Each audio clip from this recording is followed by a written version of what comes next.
सालेह बुजुर्ग का एक वाकया याद आया, जिसको मैं अपने अल्फाज के जामे में पेश करूं।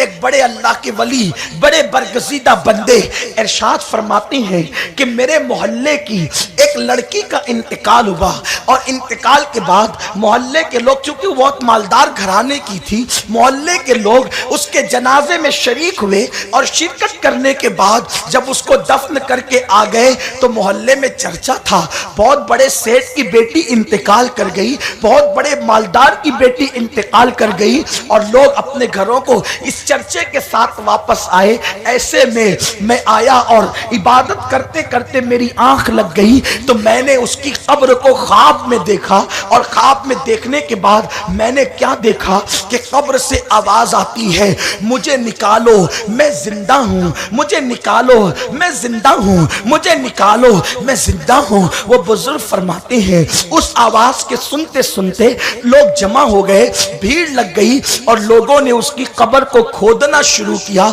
जब उसकी कब्र को खोदना शुरू किया, और जब कब्र में जैसे कब्र खोदी गई तो क्या देखा कि उस लड़की का कफन जल गया है, और जहन्नम की आग उसकी कब्र में भड़क रही है, कफन जल चुका है, और वो कब्र के एक कोने में नंगी बैठी हुई है। अल्लाह अकबर। उसने चीख करके कहा, जल्दी से मेरे लिए कपड़े लाओ, मेरे घर से मेरा दुपट्टा लाओ। लोग दौड़े दौड़े गए। बुजुर्ग फरमाते मैंने ख्वाब में जब देखा, लोग दौड़े दौड़े गए और कपड़े लाकर उसकी कब्र में फेंका।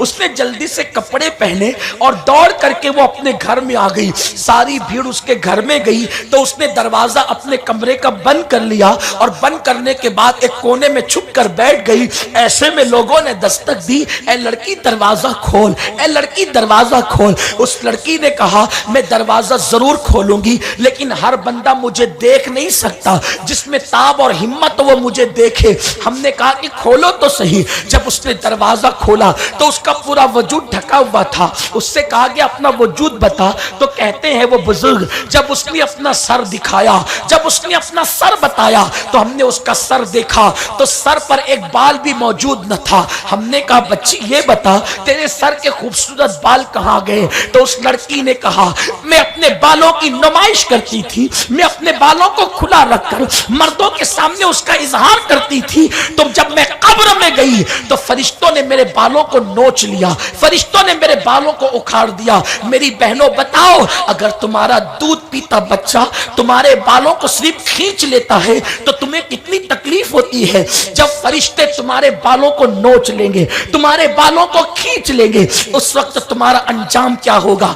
उसके बाद कहते हैं, उससे कहा गया चेहरा बताओ, तो कहा कि उसके चेहरे पे गोश्त ही नहीं था, होंठ भी नहीं थे, नाक भी नहीं थी, सिर्फ उसके दांत नजर आ रहे थे। पूछा गया क्या हुआ? तो कहा ये चेहरा दूसरों के सामने बेपर्दा निकाल लेती थी, तो आज मेरा ये अंजाम है। बुजुर्ग फरमाते हैं हमने उसके वजूद पे देखा कि नाखून भी नहीं है, तो कहा कि मैं नाजायज अशिया से मर्दों को बताने के लिए और लोगों को अपने फितने में मुब्तला करने के लिए नाखून को रंगा करती थी, तो फरिश्तों ने मेरे नाखूनों को भी खींच लिया।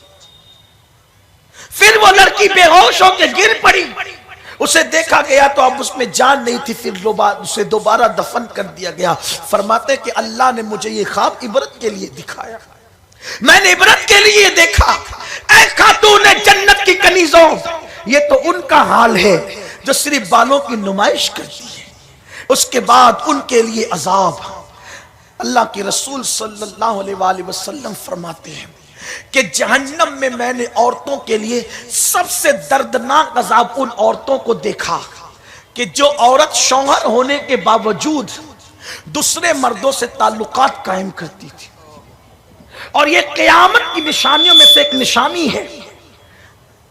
आपके यहां ऐसा नहीं होगा, हमारे मुल्क हिंदुस्तान में भी ऐसा नहीं होगा इंशाअल्लाह, और भी नहीं होगा, लेकिन कहीं तो होगा। हुजूर ने कहा कहीं तो होगा, हालात कहीं तो बदलेंगे। आज से तकरीबन कमोबेश 500 साल पहले लिखी हुई किताब में ये रिवायत लिखी है। तो मुसन्निफ ने कहा कि अगर हुजूर ने न कहा होता तो ये बात तस्लीम करने वाली नहीं लगती। हुजूर ने कह दिया इसलिए मानी जा रही है कि ऐसा भी होगा कि औरतें शौहर होकर दूसरों की तरफ तवज्जो करेगी। हुजूर अलैहिस्सलाम फरमाते ऐसी औरतों को मैंने सबसे ज्यादा दर्दनाक अजाब में देखा। मुमकिन है कि हकायक के तौर पर, रियलिटी के तौर पर यह गुनाह मुसलमानों में ना हो, लेकिन फिल्मों में यह जरूर है, आ गया है, सीरियलों में यह जरूर है, आ गया है। और जो फिल्म और सीरियल में आ जाए फिर उसे समाज में आने में टाइम नहीं लगता, फिर उसे समाज में आने में टाइम नहीं लगता। अब मैं खवातीन इस्लाम से, खातून जन्नत की कनीजों से ये बात कहना चाहता हूं कि कभी कभी ये हालात इसलिए पैदा होते हैं, एक तो नफ्स की हवस, नफ्स की ख्वाहिश कि हर सफेद चमड़ी पर फरेबता हो गए, हर खूबसूरत जुमले पर या लालच पर या बड़े बड़े दावों पर फिसल गए। अल्लाह अकबर। आज अगर जायज शौहर भी मिले ना निकाह के अंदर, तो वो जायज शौहर भी जो निकाह जिसके साथ होता है वो सिर्फ शरीके हयात है, बस शरीके ममात नहीं है, सिर्फ शरीके। तो शौहर भी मिले तो वो जिंदगी तक है, कब्र तक तो वो भी नहीं जाएगा, कब्र के अंदर तो वो भी नहीं जाएगा। अल्लाह अकबर।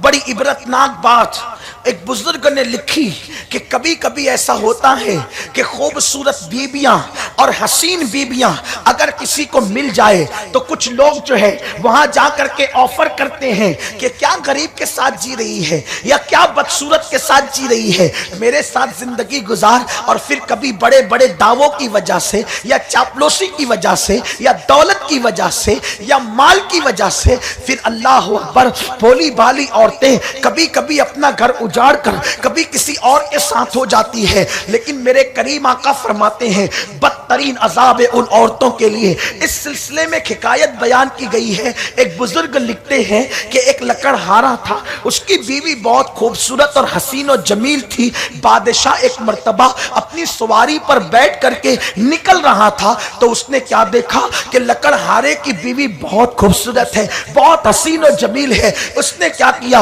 अपने महल में जाकर के उसकी बूढ़ी कनीज से कहा कि ये बहुत खूबसूरत है लकड़हारे की बीवी, इसको तो मेरे महल में होना चाहिए। उस चापलूस कनीज ने कहा बस मैं जाकर के अभी इंतजाम करती हूँ। और वो लकड़हारे के झोपड़े में गई और जाने के बाद कहने लगी कि तू इस लकड़हारे के साथ गुर्बत में, फाका कशी में क्या अपनी जिंदगी गुजार रही है, चल बादशाह तेरे लिए मुंतजिर है और इससे ताल्लुक तोड़ दे, इससे तलाक ले ले। अल्लाह अकबर। वो लड़की ने, उस खातून ने आओ देखा ना ताओ देखा, माल के चक्कर में अपने वफादार शोहर से अपना ताल्लुक कमजोर कर लिया। और कमजोर करने के बाद रोजाना झगड़ा, रोजाना जिक, रोजाना तक। एक दिन लकड़हारे ने कहा पहले जैसी मोहब्बत न रही, पहले जैसा प्यार न रहा, अगर तुम मेरे साथ नहीं रहना चाहती तो तलाक ले लो।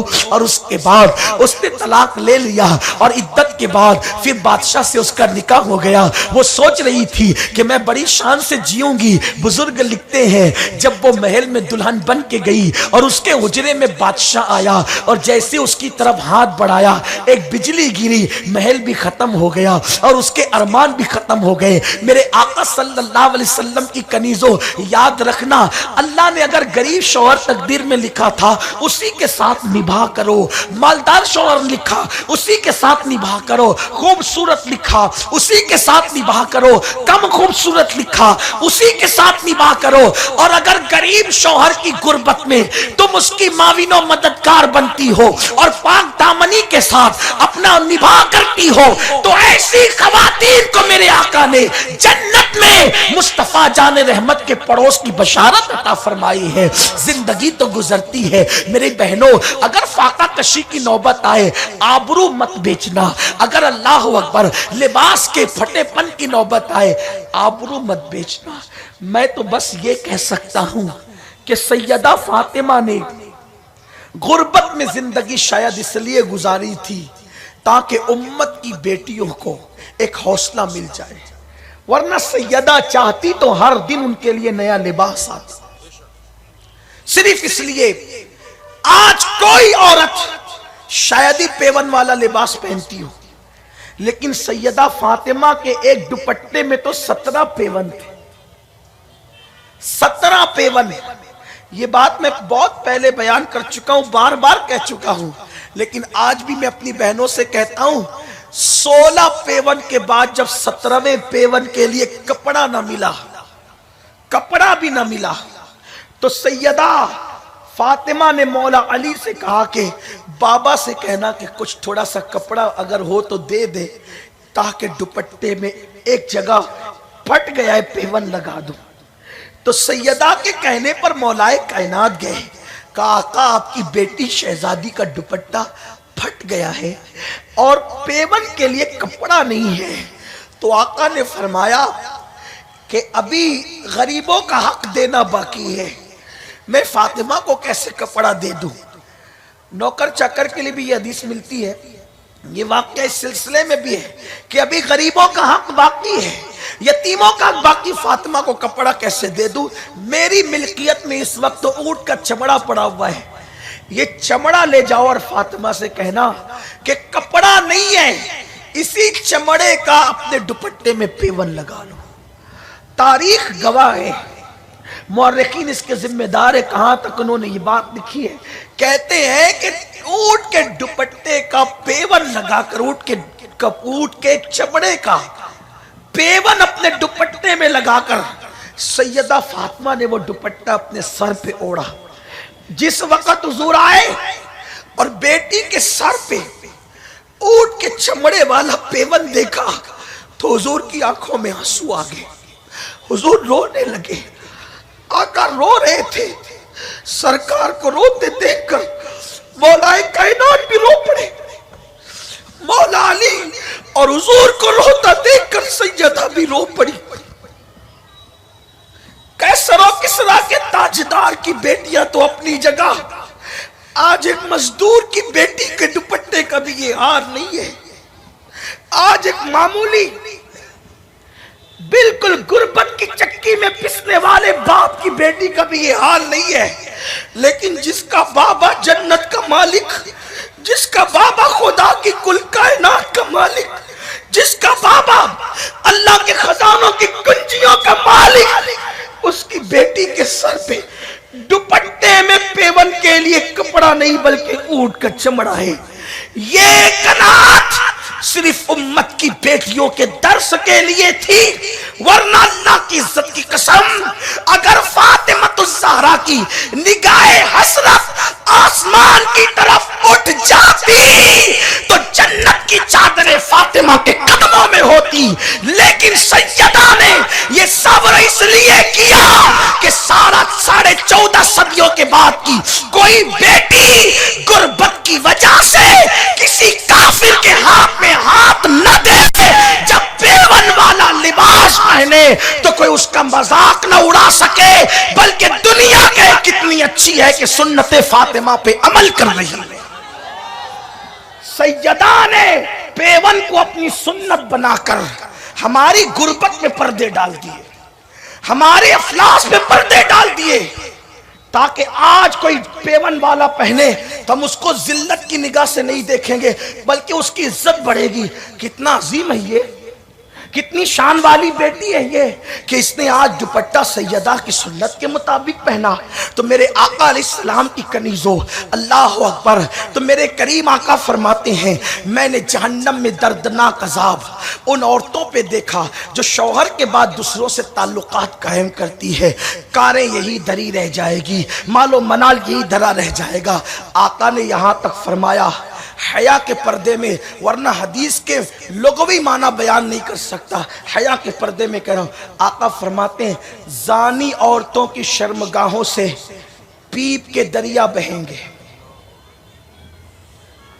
आका ने फरमाया और हर जहन्नमी अपना अजाब भुगतेगा, वो दूसरे के लिए टेंशन पैदा नहीं करेगा।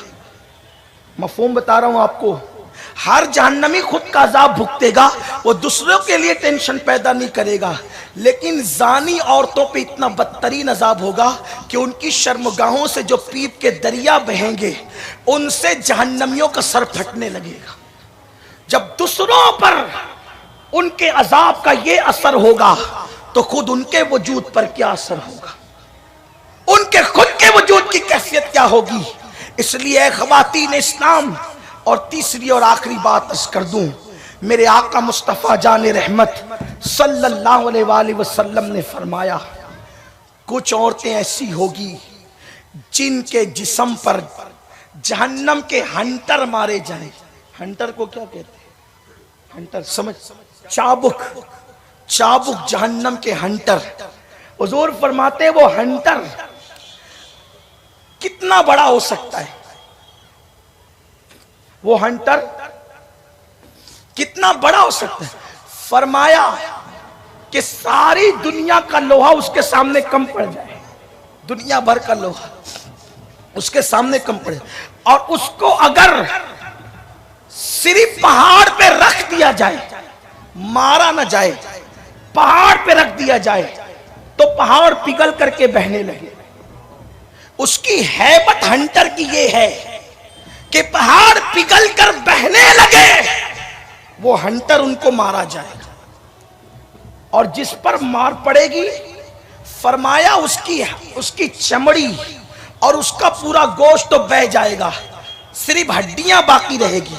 लेकिन एक लम्हे के बाद फिर आ जाएगा, फिर हंटर मारा जाएगा, फिर मारा जाएगा, फिर घुल जाएगा, फिर आ जाएगा, ये सिलसिला चलता रहेगा।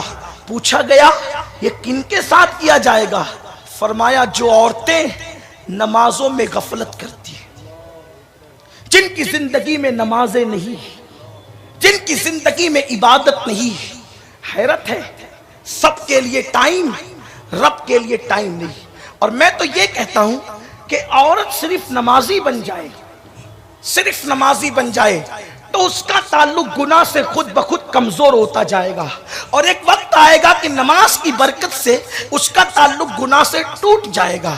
मेरी बहनों, नमाज में सुकून, नमाज में इत्मीनान, नमाज में चैन, नमाज के जरिए से लोगों की मोहब्बतें तुम वसूल करोगे, नमाज के जरिए से औलाद को फर्मा बरदार बना सकोगी। मेरी आका अलैहिस्सलाम की कनीजों, अल्लाह अकबर, खवातीन में किस कदर नमाज का शौक था, खवातीन में किस कदर नमाज का ज़ौक़ था। एक रिवायत में आपके सामने अपने अल्फाज के जामे में अर्ज करूं कि जनाबे ईसा अलैहिस्सलाम की उम्मत में एक औरत थी जिसको नमाज का बड़ा शौक था, बहुत शौक था उसको नमाज का।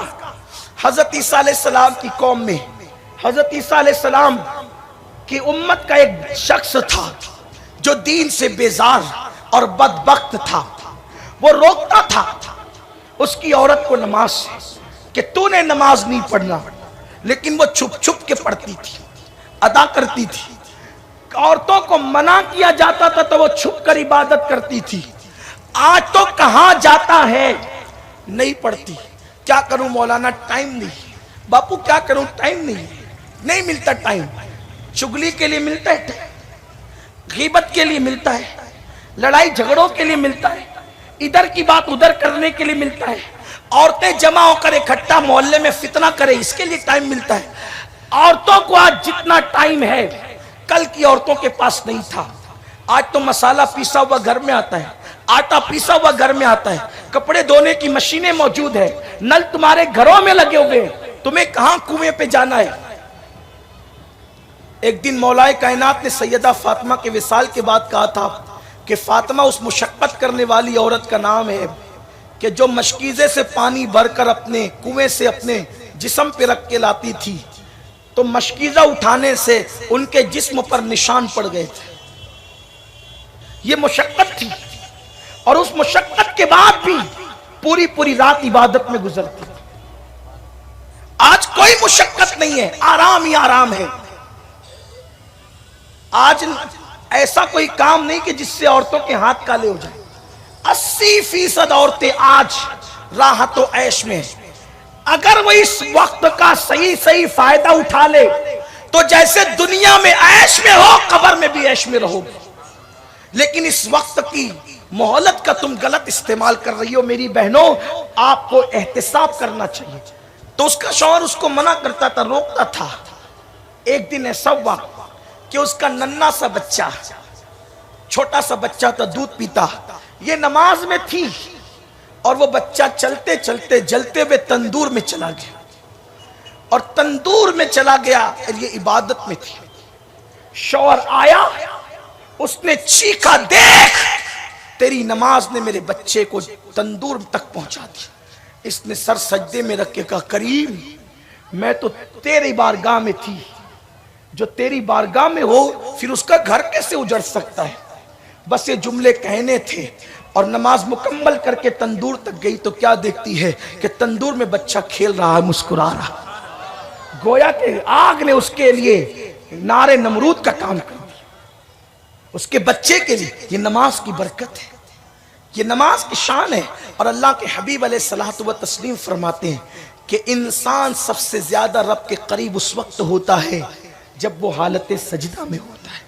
मेरी बहनों, नमाज की तरफ आओ, अपनी जिंदगी को अल्लाह के अजाब से बचाने की कोशिश करो।